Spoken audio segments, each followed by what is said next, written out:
Alright. There we go.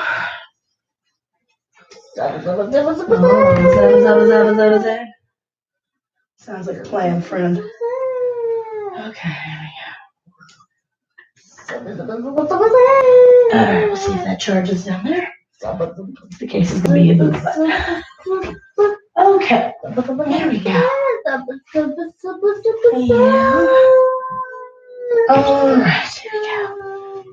Okay.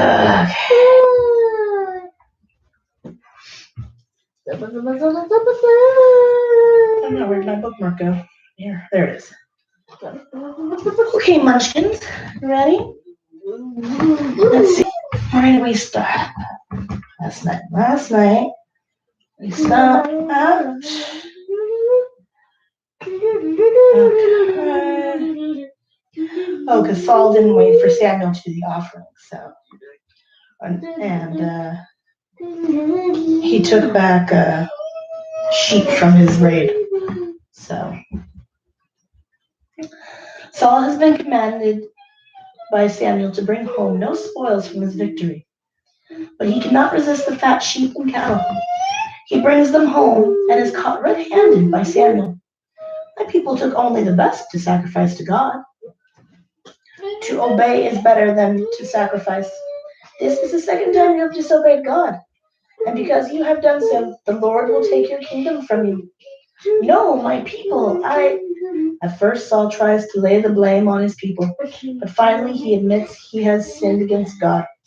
Samuel prays with Saul, and then goes home, never again to visit the king. Yeah. Athena!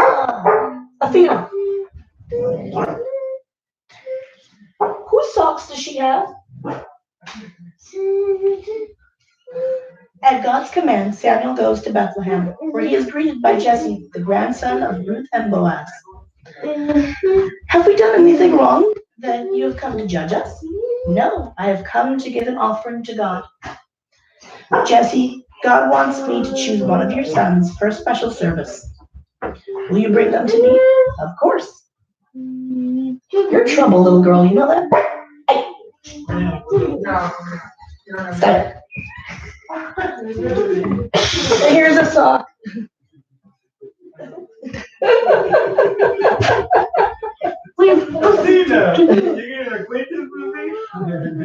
She said, I like you, but I don't know. Good night. This is my oldest son, Eliab. How tall and strong he is. Surely this is God's chosen one. But Samuel hears God's voice. Man looks on the outward appearance, but the Lord looks on the heart. This is not the one. I'm sorry, Eliab. It's not the one. Call another. Oh gosh, these names. Abinadab, maybe. 7 of Jesse's sons appear before Samuel, but not one of them is chosen. Have I seen all of your sons? No, the youngest, David, is tending the sheep. I'll send one of my sons and a servant for him. Wonder why Samuel insists upon seeing David. The whole thing is a mystery. Jesse's son finds his brother in the field outside Bethlehem. There's David. Look, a lion, and David doesn't see it. The chosen one. From 1 Samuel chapter 16, verses 12 through 19. Oh boy, you're silly. When Samuel, the prophet of God, asks to see all of Jesse's sons, Jesse has to send for his youngest, David, who is away tending sheep. Messengers reach the field in time to see a lion about to spring on the young shepherd. David's keen ears hear a swish in the tall grass. He whirls, a lion, and throws a rock with his sling. David, the lion, you killed it. Yeah, you killed the lion. I killed a bear a few days ago. Nothing's going to hurt my father's sheep if I can help it. Where are you going? Tell Sandra, get back in here. Hey, turn that light back on. Turn the light back on. D'Alessandro. Hey, what's your issue, huh?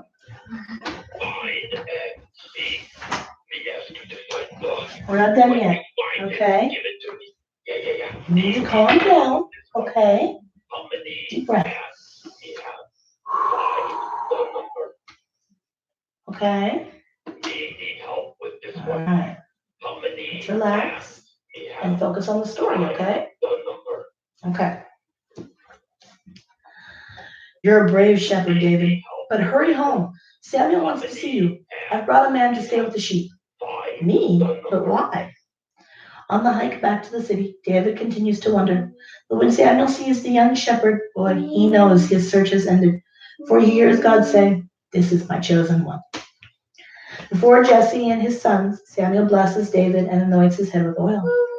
The Lord bless you, for you will be the next king of Israel. David does not know when he be made king, but as he goes back to his sheep, he has a special feeling of God's presence with him. The Lord is my strength. What have I to fear? That song, I've never heard it before. No, you see, I just made it up.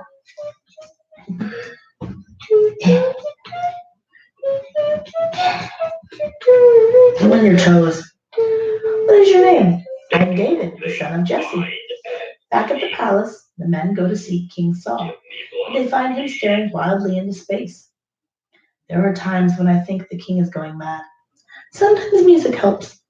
I have it, the shepherd boy. O king, we know a young shepherd who plays the harp and sings beautiful songs. It is plain that God is with the boy. Would you like to hear him? Send for him. A giant's challenge. 1 Samuel 16:23 through 17:26. Twice King Saul deliberately disobeys God. The prophet Samuel has told him that his kingdom will be taken from him. Saul is afraid, and at times his mind becomes unbalanced. When his advisors tell him about David, a young shepherd who sings and plays a harp, Saul sends for him. David arrives at the palace. The king is very ill today, so he may be dangerous. Never take your eyes off him. Quietly, David enters the king's room and begins to play. Saul stares at him wildly, but David continues to play and sing of his faith in God.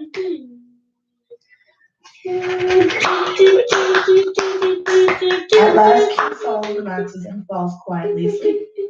After that, David is often called to the palace.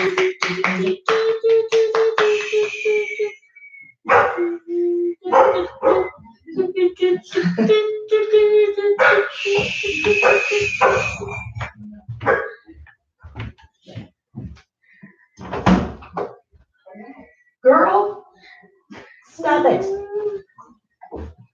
Both of you. You little boy and you little dog.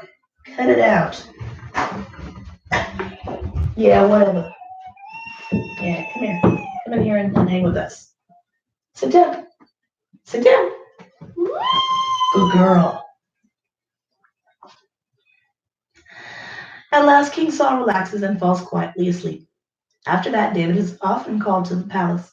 His music quiets Saul's tortured mind, and in time the king seems well again. And when word comes that the Philistines are preparing for an attack, Saul leads his army against them. David's 3 oldest brothers join the king's forces. Why did you smack me? Yeah. One evening, David comes in from the fields to find his father busy packing food. Athena, I'm gonna kick you.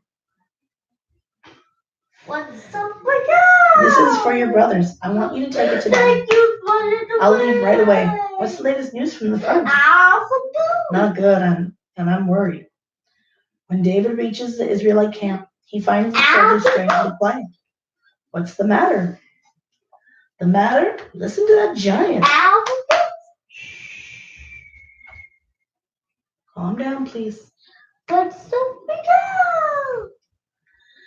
Send out a man who dares to fight me. If he kills me, the Philistines will be your servants. But if I kill him, you will be our servants. is that Philistine that he can defy the army of God? That's the giant, Goliath, the biggest, strongest, most feared of all the Philistine soldiers. No man dares to take up his challenge. No man. Is every Israelite soldier a coward? Those are strong words, boy. But look, here comes your big brother. You'd better get out of here before he hears what you've said. The challenge is met. 1 Samuel, verse, it's supposed to be 11, chapter 11, verses 28 through 48.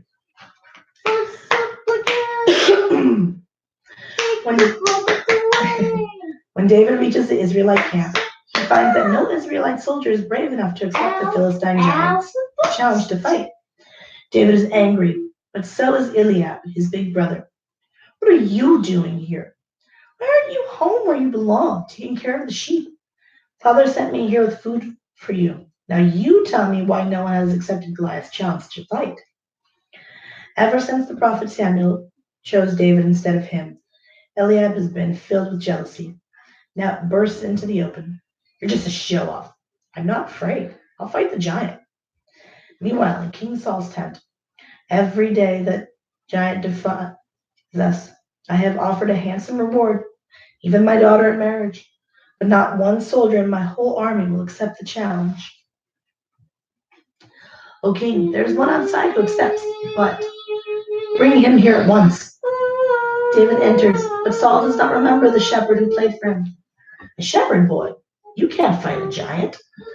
The Lord who helped me kill a lion and a bear will help me now. Maybe you're right. At least you have courage. Go, and the Lord be with thee. You can wear my own armor. I can't wear this. I'm not used to fighting in armor. Besides, my plan is not to defend myself, but to attack.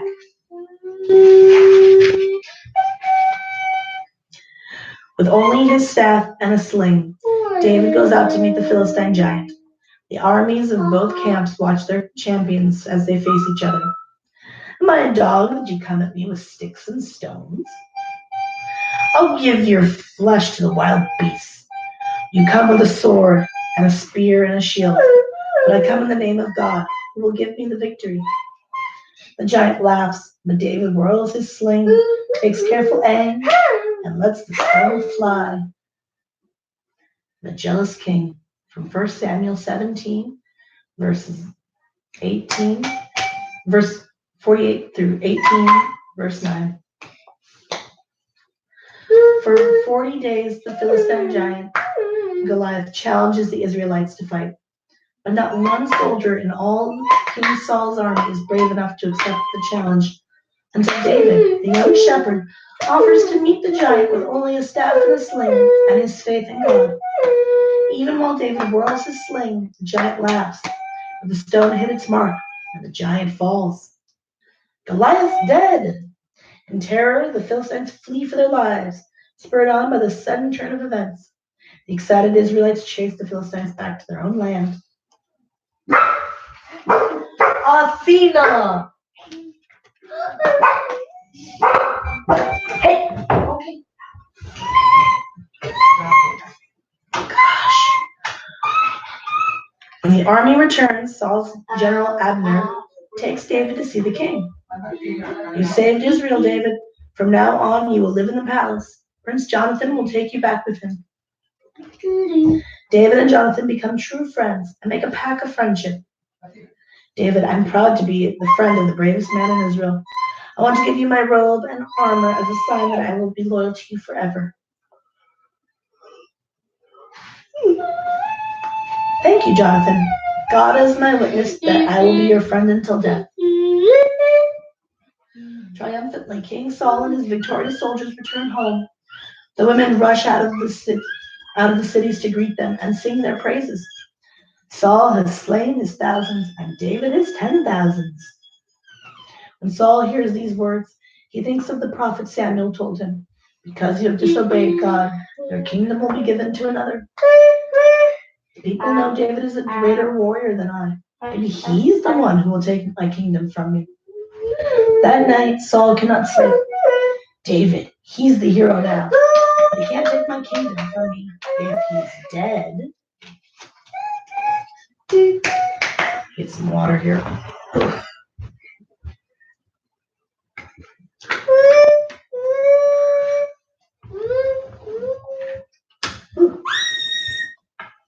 Okay.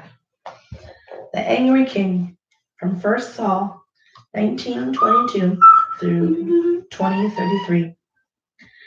3 times Saul sends men to Ramah to capture David, but each time the men fail. In a fit of rage, Saul sets out. I'll kill him myself. David may be a hero to the people, but he won't live to take my kingdom from me. But on the way, a strange thing happens. God takes control of Saul. And when Saul reaches Ramah, he falls to the ground and lies there for a day and a night. While Saul is in Ramah, David hurries back to the palace to see his friend, Prince Jonathan. Inside the palace, David seeks out his friend. David, what brings you back here? I must know why your father wants to kill me. Come, let's go where we can talk without being hurried. My father means you no harm, David. He would tell me if he did. No, Jonathan. He would not tell you because you are my friend. Tomorrow starts the king's feast of the new moon. But I won't attend.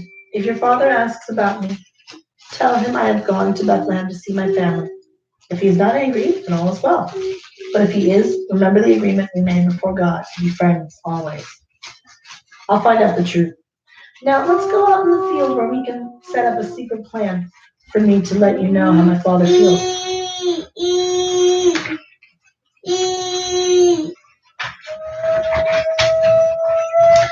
Jonathan and David make their plans. Then, whatever happens, David, the Lord is a witness to our agreement that we will be loyal to each other and to each other's children. Yes, nothing will ever break up our friendship. Goodbye. On the second day of the king's feast, where is David? He asked to visit his family in Bethlehem and let him go. Don't you know that as long as David lives, you will never be king? Bring him here, for he must die.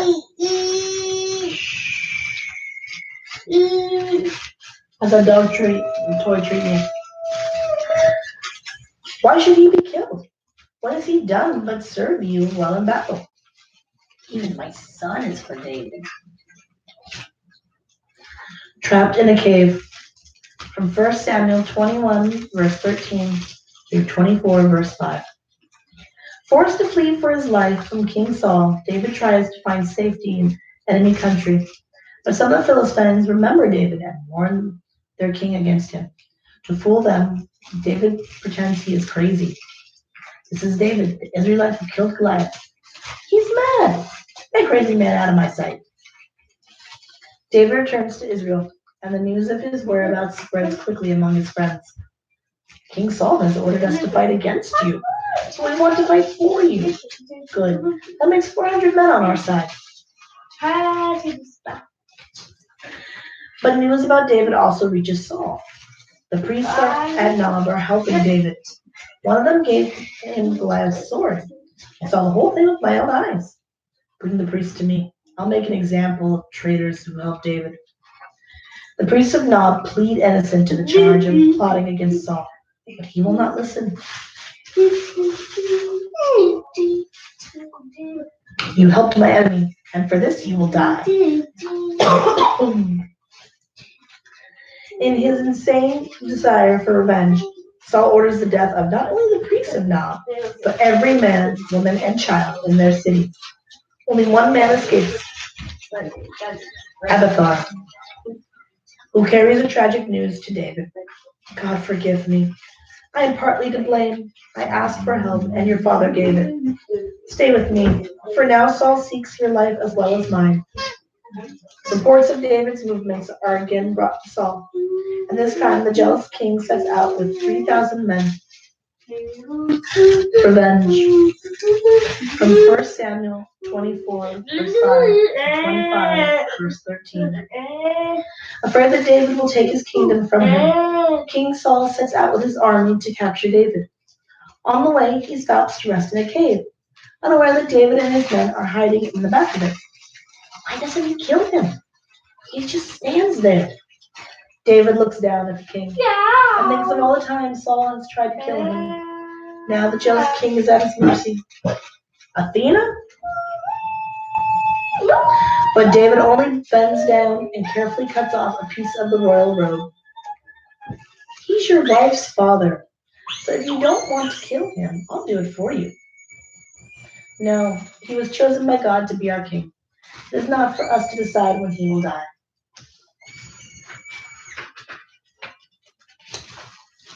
After a time, Saul leaves the cave, and David calls after him, "My lord, the king." "David, why do you keep hunting me? I mean you no harm. See this piece of cloth? I cut it from your robe. I could have killed you, but I didn't. I am ashamed. You are a better man than I am, David. I will go now and leave you alone." Saul leads his army away. But a short time later, David learns that Saul has forced Michal, Michelle, I don't know, David's wife, to marry another man. David knows now that Saul is still angry and that he will never be safe as long as Saul lives. Word comes too that his old friend Samuel, the prophet, is dead. And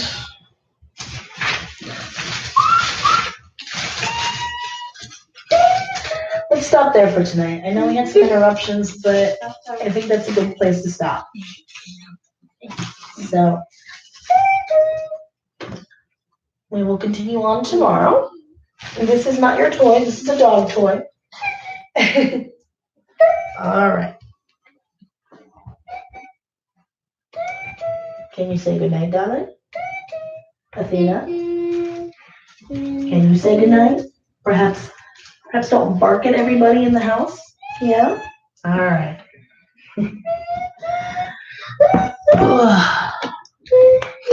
Good night, all. We will see you tomorrow.